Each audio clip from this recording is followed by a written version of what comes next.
Hey, everybody. Welcome to the Sustainiacs. I'm Michael Vincent. I'm always the Sustainiac, and I just found another one.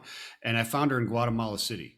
And her name is Nikki Bahr. I wasn't running around Guatemala City. I was running around the internet stalking people to have on the show. And hey, it's been a while, but we finally hooked up. How you doing, Nikki? Good, Michael. Thank you so much for the invitation.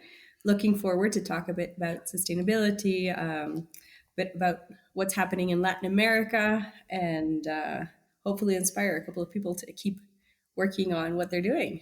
100%. That's the idea. What's going on here is to really evangelize what you're doing and how you got involved and what that means to you and your family and the environment and how you know we can inspire other people to do it. So you founder of Sustainable Strategies? Is that what it I is? am. I founded Sustainable Strategies just shy of 15 in May. It's our 15th year anniversary. Oh, And we really? started out focusing on how to really drive the power of business to provoke sustainable development. So we started out doing sustainability strategies, working with larger corporations throughout Latin America, helping them to understand, what are their main impacts and risks on social, environmental, and obviously governance and supply chain issues. Trying to identify, what their main topics around their industry are, driving strategies and reporting on that. And then, as of about 10 years ago, we started helping on environmental and social due diligences. So we've worked a lot with project finance, corporate finance, and more with investors and bankers, helping them understand, where do we want to put our money, and making sure that the projects and companies that they're investing in are actually complying with laws and doing a good job in compliance with international standards around sustainability. So we've been having Hmm. fun in Latin That America. sounds awesome. Quinceañeras is a big highlight, right? So we're looking Yeah. forward to turning 15 in 2 months. That is fantastic. Now I can tell by your accent that you're from northern Guatemala City. Way northern. Before we dig into everything that you're doing, why Central and South America? I'm fifth generation Guatemalan, Okay. and all of the women have imported men. So I have English, I have Norwegian, I have Canadian. So if you hear my accent, I think you're thinking way northern Canada. I studied Oh in yeah, Canada. yeah, yeah. No, I'm I here attended in. UVA and I've been in Canada. Chippewa, Quebec, and so on and so forth. And I'm thinking, wow. And I've been in Guatemala City, and I'm like, this doesn't sound exactly right. So I have the Canadian citizenship, very active in the Canadian Chamber of Commerce and close ties with Canada. Um, and so actually, my great grandfather, who was Norwegian, followed my great grandmother down. They met in England, in London, and he followed her down to Guatemala, and they put up quinine plantations during World War II when Oh quinine wow. was sourced from East Asia, Middle East Asia, and those were being invaded by Japan. And so they set up quinine to help malaria, create malaria pills, Oh wow. being sourced out of this side of the world. And as he put up the quinine plantation, he reforested huge sections of forest, to kind of compensate the forest he was cutting down to farm quinine. And he received national medals, recognition, the highest national medal in Guatemala for his forestry compensations. But I kind of he's inspired my work in that I think sustainable development is driven more by the corporate sector than by governance sector. Have 4 or 5 years of leadership. You have larger investments, but they're not as strategic. Companies are much more agile. Their leadership is still in Latin America. You're talking about 20, 30 years of leadership in governance in large companies. So really working with the power of private business to understand, how is it that you're doing business, and who are the people you are hiring, who are the people you're selling to, who are your partners in business, and focusing that to capitalize on the positive social and environmental fronts are just has been immediate, very purposeful for me. Mm, And I really believe yeah. that companies are the ones that drive the difference. And I really believe that we've worked with various companies either in facilitating investment. I mean, we've managed over just shy of $1 billion in corporate finance in Oh, LATAM. And wow. so Congratulations. That's fantastic. if just a very rough estimate, and I don't have an updated number for this, but if you can think 100 jobs are created per $1 million, which is probably an underestimation, it really drives satisfaction and saying we're working or we've worked in creating jobs for significant But and well, it also talks good to the jobs. point that sustainability isn't a scam that drains money or drains wealth, which some believe that there's some sort of ulterior nefarious motive to enforce ESG, et cetera, on businesses. And that's not the case at all. It's a blue ocean for societal advancement and improvements and uplifting lives and economic advancements, which obviously can and do support those kind of altruistic ideas or impacts, right?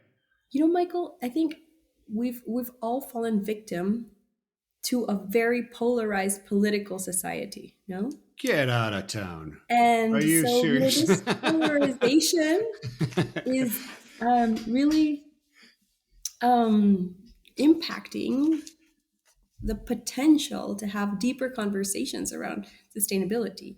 Yeah. So we can have a conversation about the politics behind sustainability and what industries and what projects are being subsidized and what processes are being subsidized, but the capacity of business to do good in proper hiring, in proper partnerships with their supply chain, in proper management of water and I'm thinking in Spanish. I'm sorry here. All of And the resources. desechos are the resources, correct? And where they're investing. I mean, when they're creating a transmission line, are you going straight through the natural jungle, or are you choosing to draw lines around protected areas? Are Yeah. you choosing to understand that a certain design of a transmission line is having a huge impact on predatory bird species or not? Or am I choosing the other alternative of a different design of the power line and have a huge impact on the bird species that later have a huge impact potentially on crops in the region because they facilitate pollination, etc. So we've seen that it's very different to talk about politics and to talk about real business and how the capacity to hire to create products that have a better impact or better social connection. The marketing schemes, etc. We've worked with companies just something this simple as in redesigning the distribution routes in a commercial company. Right. You give the transportation crew a better quality of lifestyle, giving them better hours. And the impact there for the company was a reduction of, I think, 75% in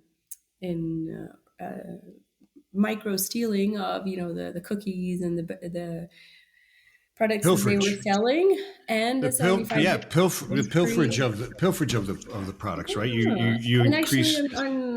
on accidents. And so Yeah. when you talk to business leaders worldwide, I mean, I think right now the biggest debate, thanks to President Trump, has been around climate change and the climate politics. But when you speak to top business, the World Economic Forum, has Yeah. published for the last 6-7 years, where the CEOs of the largest companies in the world are saying our biggest risk in the next 10 years are extreme climate events. Right. So you can believe in climate change or not, but still you're saying extreme climate events, be it due to climate change or not, are probably my biggest risk to my portfolio in the next 10 years. So what are you Yeah. doing about it?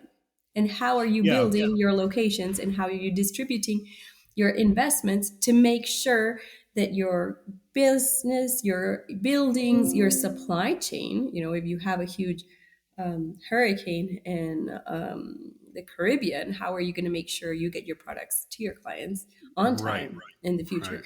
So there's one thing that's politics, and there's another thing that's just real logistics and business. Yeah, well, I 100% agree with you. Getting into the politics of it, it is it's less and less of a fruitful argument in my opinion, right? Because there are motivations there, and they change so quickly. And I 100% agree with you. It is the businesses, it is the private sector, it is the people like yourself who are driving the really the knowledge and driving out the ignorance, and kind of negative thought processes around sustainability from a business standpoint, not even a political standpoint, but a business standpoint, that are going to drive this forward, that are driving forward, probably because it doesn't matter. Like you said, it doesn't matter if you believe in climate in warming or climate change or anything like that. The fact is that it is changing.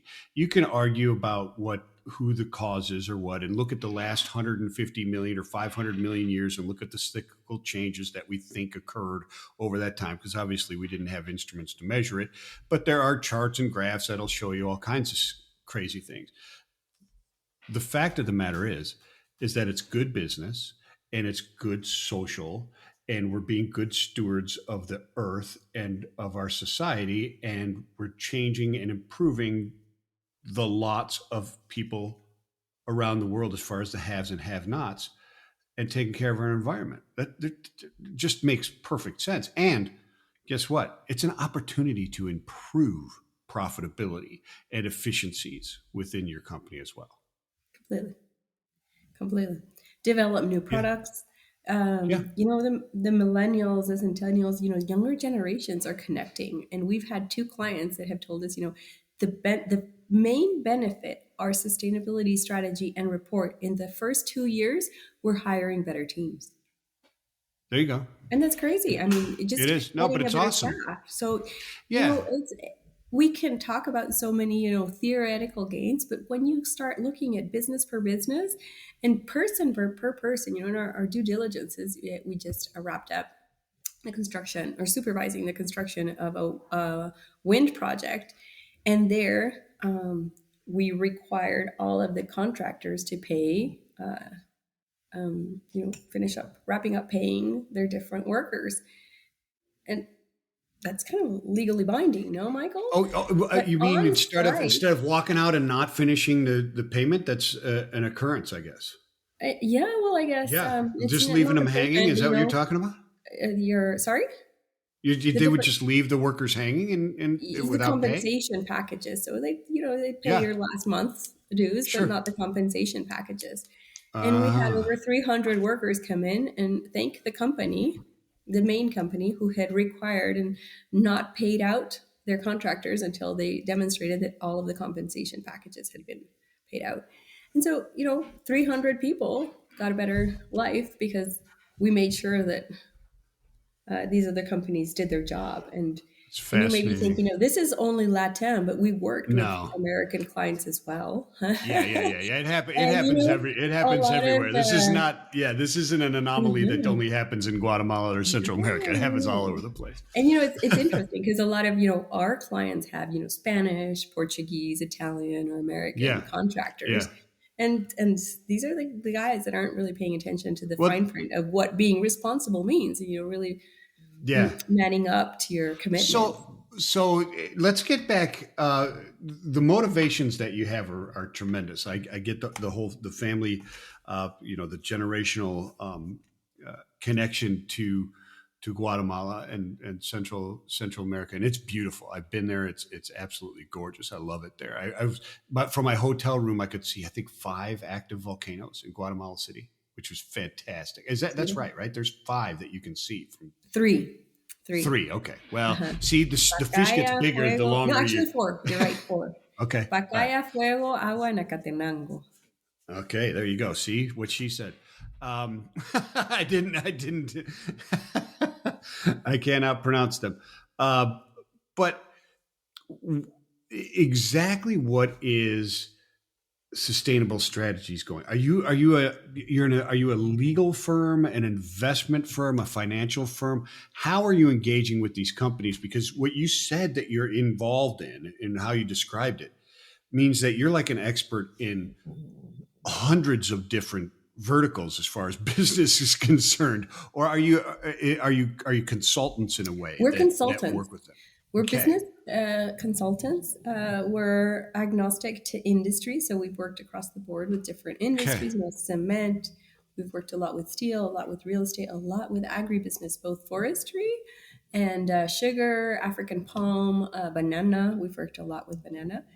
And so we'll come on board either with your C-suite as a company and help you Uh-huh. understand, where is your business going towards in the next 5 years? How are you going to be impacting, or how can you benefit, or what resources do you need, social and environmental, and how are we going to manage that to make sure to put goals, commitments, and KPIs around your social, environmental, your carbon footprint. Are you going to be net zero? Are you just going to reduce? Or are you just going to manage? If you're going to hire people, how many of those can be locally sourced around your operations or around your investments? If you're sourcing things, how are you going to make sure that you're doing a good job in the sourcing? And what does doing a good job mean? Does it have to be certified? Do you have to make sure that your suppliers are working on health and safety, or they're complying with your values? Or how do you align, the rest of your supply chain to your connection? And then perhaps our second line of business, we come on board, paid by a client or a developer, but we owe our criteria to investment banks or to financial institutions who are giving out loans, and they want to ensure that where their money is going is operating sustainably. Okay, So you represent banks and bank financial institutions or that financial want institution, that want a to German investment invest in fund. sustainable businesses, or is So it I want because it is law there within Guatemala and the areas that you it's operate? voluntary, or Okay, it's gotcha. a principle of the financial institution that wants to make sure that their funding is going to an appropriate I place. imagine it goes both ways, though, right? So sometimes it's the institution, but sometimes it's the company that's going to reach out to you and say, "Hey, look, this is what we want to do. We're going to be sustainable. We're looking for funding." That's Do my you first operate in line that? of business. And so there Okay, I work with gotcha, the owner, the manager, the C-suite, who says, I gotcha. want to do a good job voluntarily, or I We can, want to do it right. Yeah. or a client is asking me also. Uh A huh. client is requiring, I do this. So how can I really step up here? The second line of business, it's the financing. So it's the bank, it's the financial institution, it's the European Investment Fund. And actually, we've done this for private companies. So we've had a mine come in and say, okay, so we're looking at a specific mine in Latin America and we want to buy this mine, but we want to understand what the social and environmental risks of buying this are. Like, is the community going to give us trouble? Got you.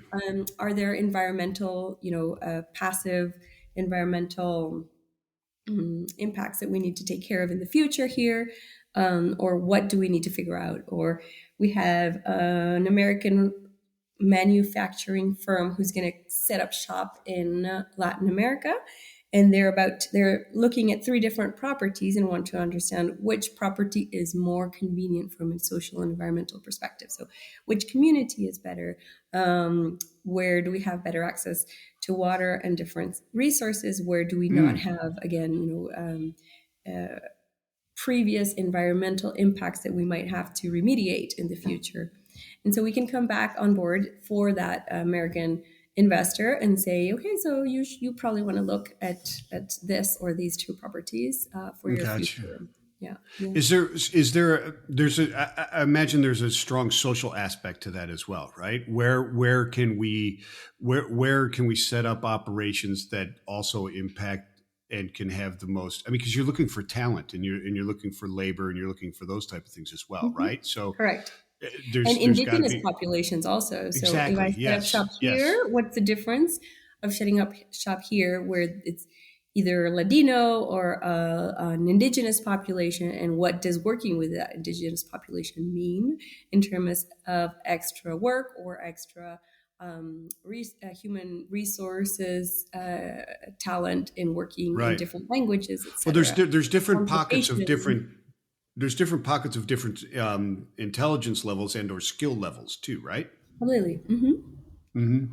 Yeah. So they have to look at those implications, and you can help with that as well. As far as, hey, we want to set up in South America or Central America. These are the resources we're looking for, and why we want to do this. Help us find the best place to set up operations, how to set them up with all of that encompassed, all that from employees that we're looking for, impacts on this on the society and the community that is there. Will we have to import talent? Will the talent be there? At what levels, et cetera? But and then all the social or all the environmental impacts as well, right? Yeah. Yeah. So That how do we is, do this properly in compliance with whatever we want to do? Because each yeah. company has a different requirements from their investors, from their Mm. clients, from their internal policies, etc. So yeah, we've So had from the companies opposite change tracks side, also because of how to manage waste. This location is not offering enough infrastructure to manage wastes, etc.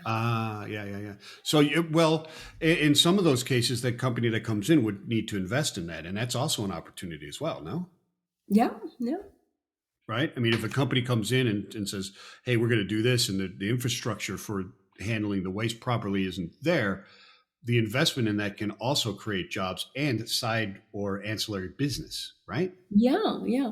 Or they're just they build up capacities in other local companies, which is also very Yeah, cool. They'll gotcha. talk Yeah, to an yeah. existing company and say, "So this is what I need you to do, and I'll sign a contract with you for 5 years. So I need you to figure out how you're gonna, step up the game." Right, right. And so, do you go and from the opposite side with the connections that you've developed and the reputation that you have developed, which is quite strong internationally? I mean, I found you, so I'm not that good a I'm not that good a researcher, so um, you have a strong presence. Do the communities or the economic development associations of the different communities? I imagine they're there just like they are everywhere else. Do they reach out to you and say, "Hey, we've got all these resources. Can you throw some business our way?" Or do they utilize you in that aspect, or is that not, Um, but they could? Or you know what? A couple of people have reached out to either sell or buy projects. uh huh, So, can you broker? We're interested in selling a 50 megawatt solar plant in X country. yeah, And so it's not something that we've done actively. We've done it passively, Michael. And okay, I have a lot of fun there because it's kind of calling old colleagues and friends and saying, yeah, hey, yeah. or there's a Canadian group and they're coming in and they're interested in buying or developing a wind project, do you know what's out there in the market? And so that makes me sit down and have coffee, virtual coffee with a lot of friends and colleagues, etc. And it's a lot of fun. It's a completely different line of business because there you are brokering Yeah, yeah, yeah, yeah. projects, and it's a lot of fun. It's not really what our core is, but I happy to got you. make those connections. I got you. Yeah, I had a friend who used to broker the sale of oil platforms. Okay. Which was quite, it would buy from one country and sell it to another and then coordinate the move of these platforms, which was Yeah. absolutely mind-boggling to me that somebody made a business out of doing that stuff. But it also makes sense. So you've been there for how 15 years. You've been running this Sustainable the, strategies. Yeah. the Founded sustainable it 15 strategy. years ago. Yeah. So is it main? Are you mainly? I mean, I know you're based in Guatemala City. Is that the main operations? Or are you all over Central? And do you reach into South America? Or We're LATAM based, and we've actually worked in the US. And we've got two proposals out in Africa right now, so that's interesting for us now. But we're oh mainly wow, Latin America, based out of Guatemala. We've got about four consultants here, but our lead climate specialist and environmental specialist is based out of Bolivia. Our main oh wow, our leader for everything that's related to real estate and sustainability is based out of New Zealand. Our main biologist is Hawaiian, and he is very fun to work with. You say aloha, and very interesting. My specialist on reporting is based out of Cadiz in Spain. And so we're quite global. I'm very proud to say that about 80% of our staff is women and originary from Latin America. But like Christina, she's based out of New Zealand. So Yeah, so yeah. that We've got more is of a regional presence. We've done a lot of work in forestry in Paraguay, real estate in Peru, so. um, I'm renewables interested. in Panama. Is most of it, or what is the relation that you see, and have you seen any changes in this? Um, uh, like okay, so like wind, bringing in and bringing wind energy, for example, it's an easy one to bring in. That's a new technology bringing in, right? What percent, or have you seen it as nascent technologies development and new ways of being environmentally impactful versus old business practices being upgraded to their, so that they are better or more conscious about their environmental impacts and social impacts?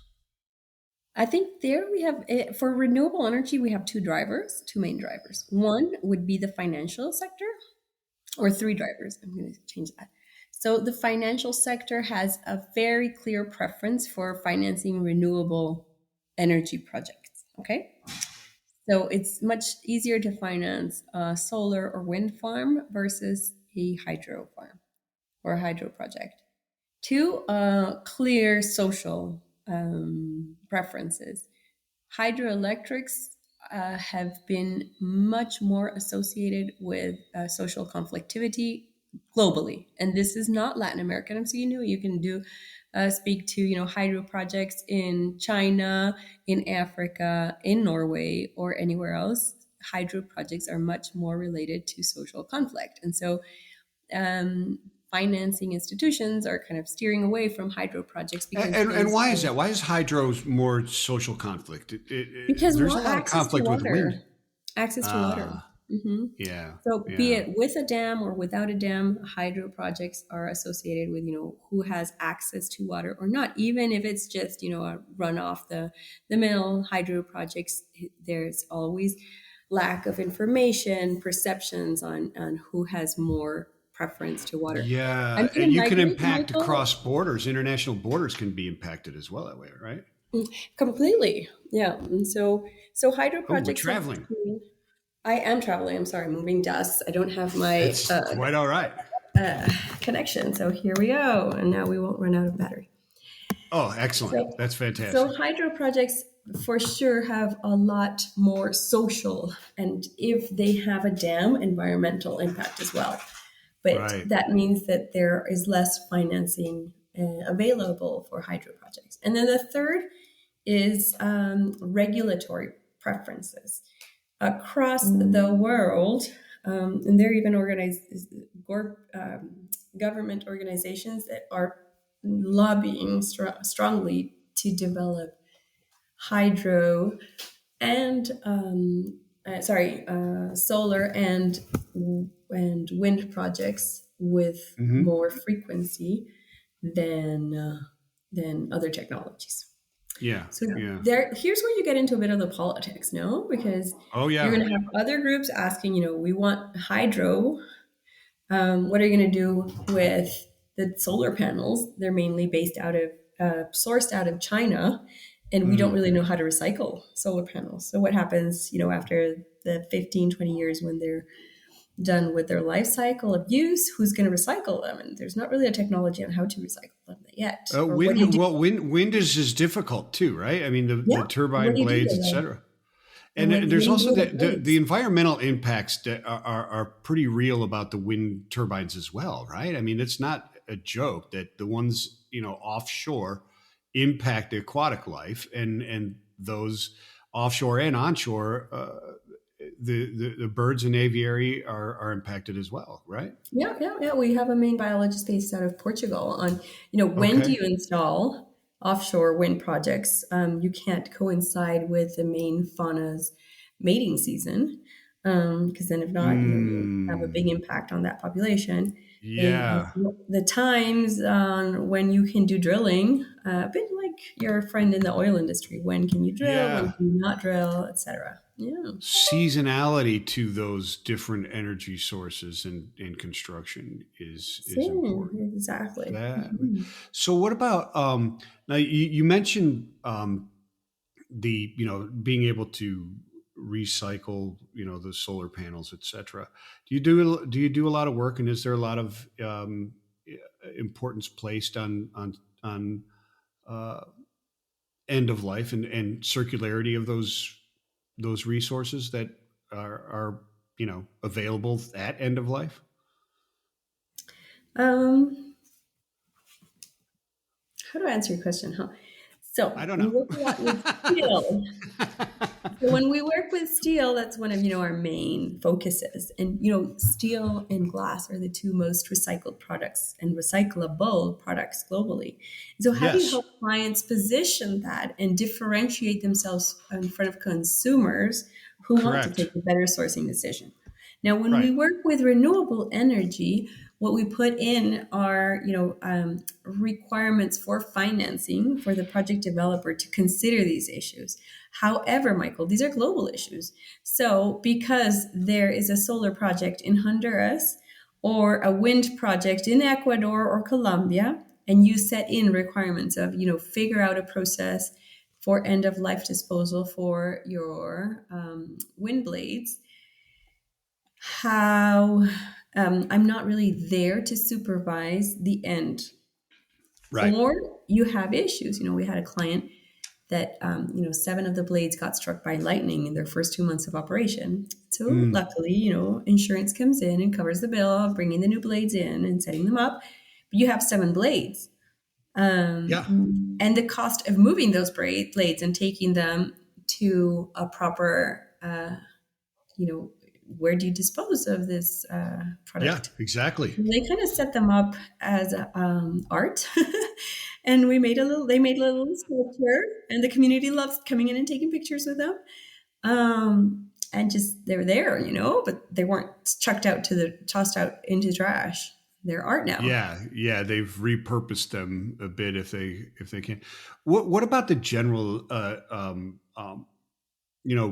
waste handling in the main areas? I guess you would know probably the most. Well, you probably know the most about a lot of areas, but there in Guatemala City, et cetera. What's the impacts there? Is there proper waste management there of just I think that's going to be post one of your. consumer recyclables and that type of stuff? And do you get involved in that type of stuff, or Not no? really. We're not involved in those issues, and it is a limitation, I think, for big companies that want to work across the region. So we worked with corporations or multilatinas who are operating in 10 plus markets, and it is not standardized. So you're going to have to make a big effort in each country you're working in to identify proper recyclers or waste handling.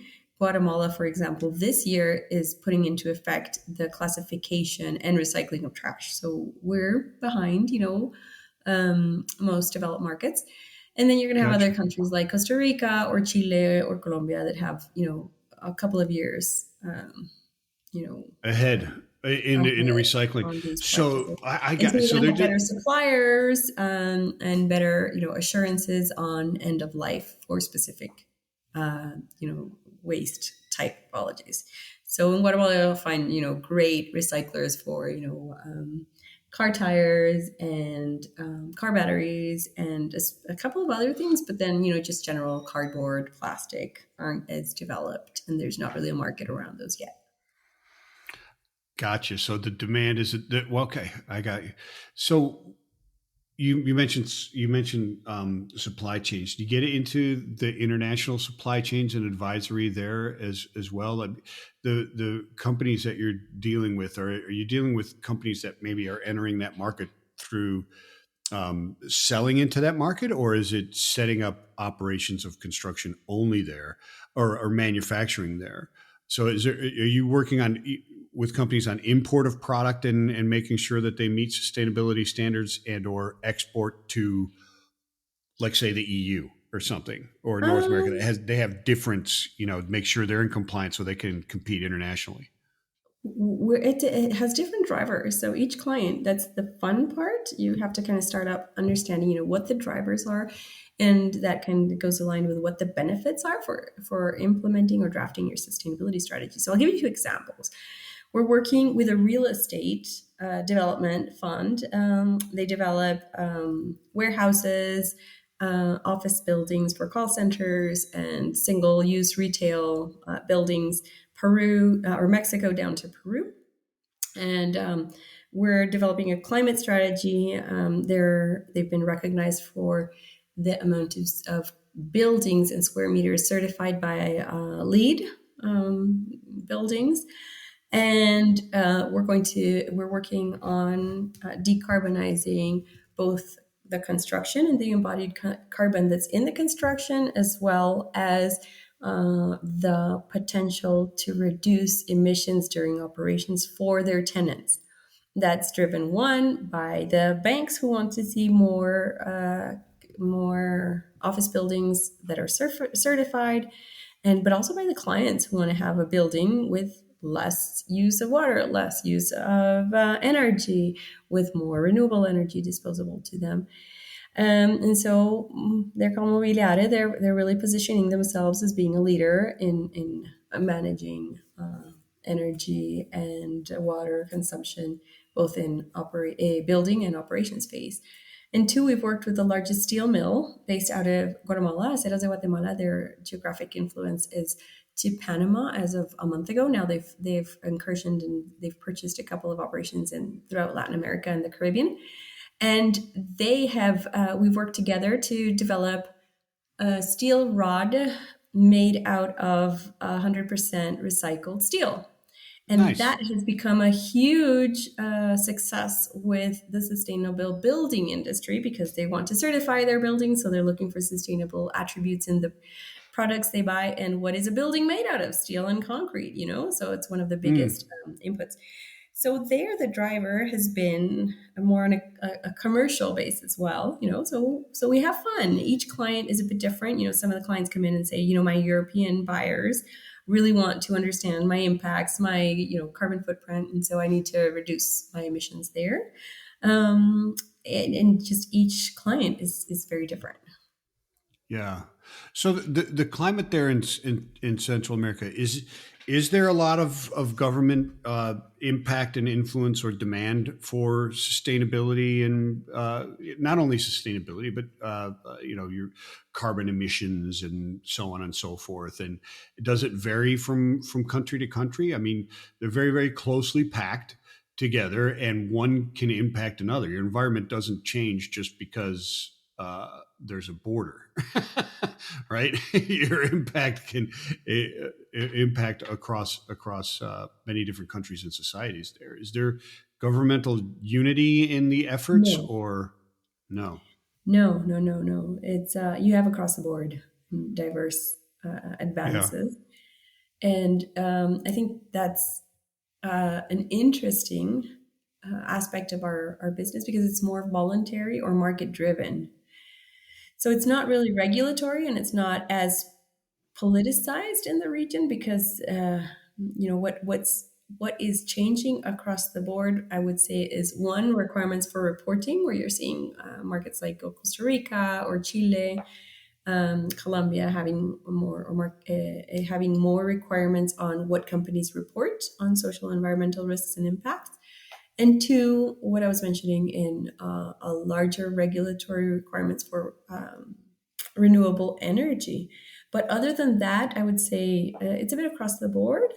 And even in the market drivers, you have a bit across the board with more developed or sophisticated markets, financial markets, including topics. So you have Costa Rica, where I think it's in 2 years, any bond or any emission that goes to financial market must have a sustainability attribute.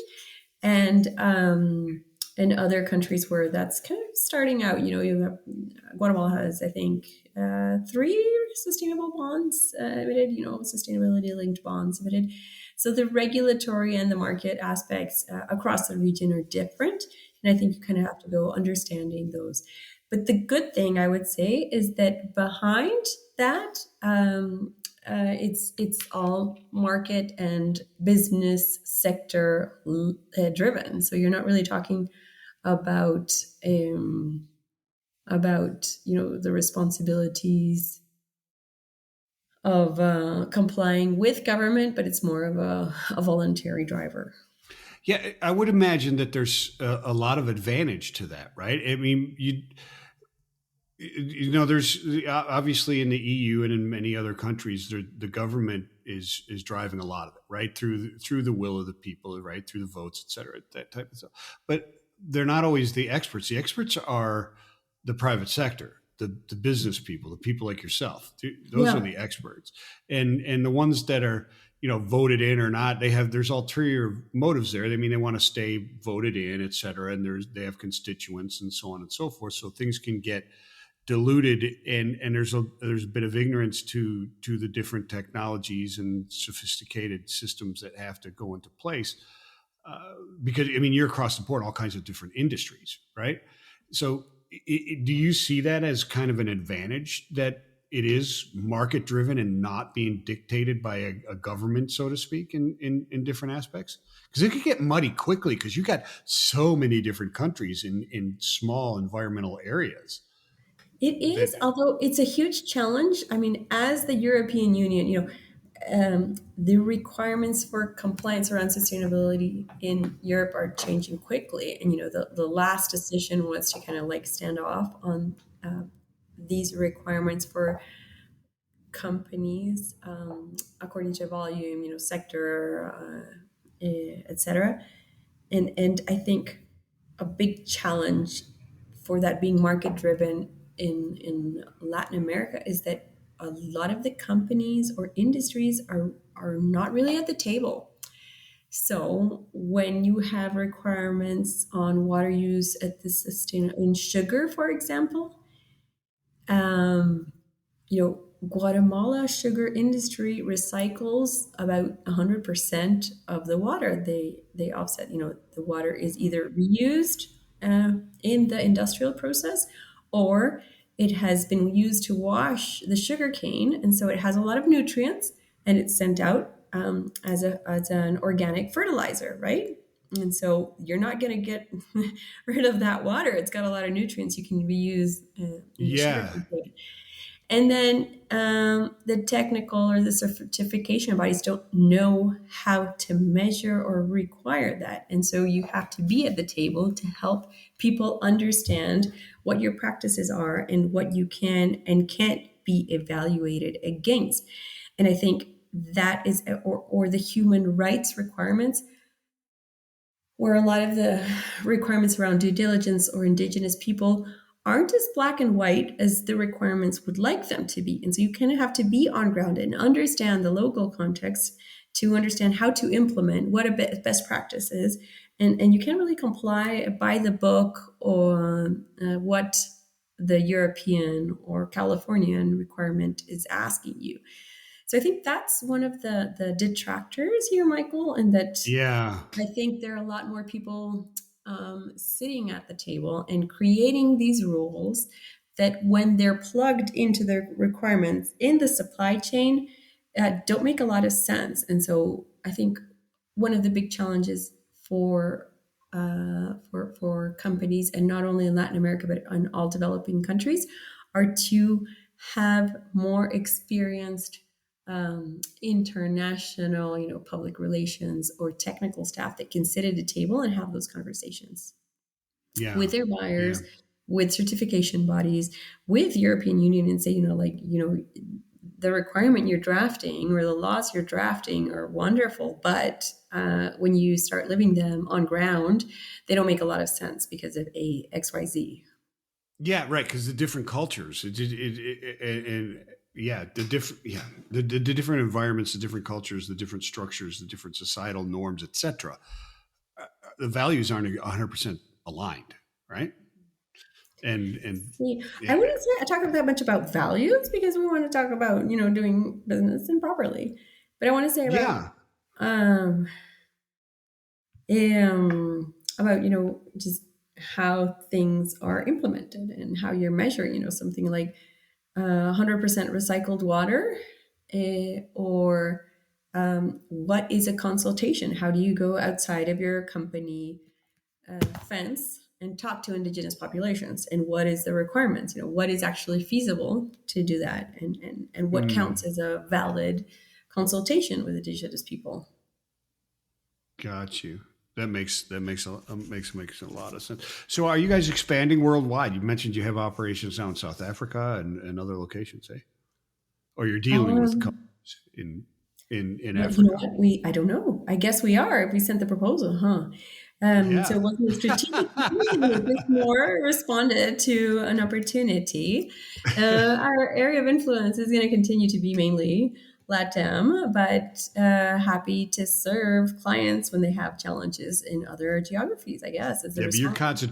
concentration is there. So companies that may be watching this or whatever, they get it before they come in and set up operations in Latin America. They need to be speaking to someone like yourself about all these different issues, right? I mean, they at least need to call and say, have a consultation, right? Sure. Yeah. Yeah. Happy Yeah. to assist either in identifying proper areas, in identifying proper financing, and or complying with internal policies on social and environmental impacts. I love it. Will you ever get involved in the politics across the Latin American world or the global South or others to try and correct some of the issues that are out there or prevent uh, slippery slopes from being created through positive efforts that don't turn out quite the way we want them to be? Because I mean that's what you're preventing in many cases, right? I have worked in that area, particularly in promoting competitiveness and driving investment for the region. And I hope to facilitate investment in the future. I think a lot of investment is going towards other geographies in the world that I'd like to see driven towards Latin America, where I think we have a lot of resources, be it both social and environmental. And I'd like to see the development in Latin America done correctly. Mm. Excellent stuff. Excellent stuff. Hey, Nikki, I thank you so much for your time. It was well worth chasing you down and scheduling and rescheduling and to make this happen. It's really been fabulous. It really Thank has. you, Michael. It's been a lot of fun having this conversation, and your questions are angled differently, so it's been interesting. Is that a compliment or was that a? It is. It is. I mean, your intellectual curiosity has been fun. Well, excellent. Well, I mean, that's So the you're purpose. welcome in Guatemala whenever you'd like, and I hope this has been of value to your listeners. Oh, I'm sure it has been. It really has been to me, and I really appreciate it very much. I hope you have a wonderful day, and I hope the impacts that you're driving for are positive as they possibly could be. Thank you, Michael. You're welcome. Hey, Have a good everybody, one. thank you for listening and downloading the Sustainiacs. I'm Michael Vincent. She's Nikki Bahr. She is the CEO are you CEO? I am CEO. She's CEO and founder. founder of Sustainable Strategies, right? And if you're going to do anything in Latin America, you need to look her up. She's Nikki Bahr. She's on LinkedIn. That's how I found her. She's awesome. Thank you so much, Nikki. I hope you have a wonderful day. Have a good one. Take care, Michael. Right on. Peace and love, everybody.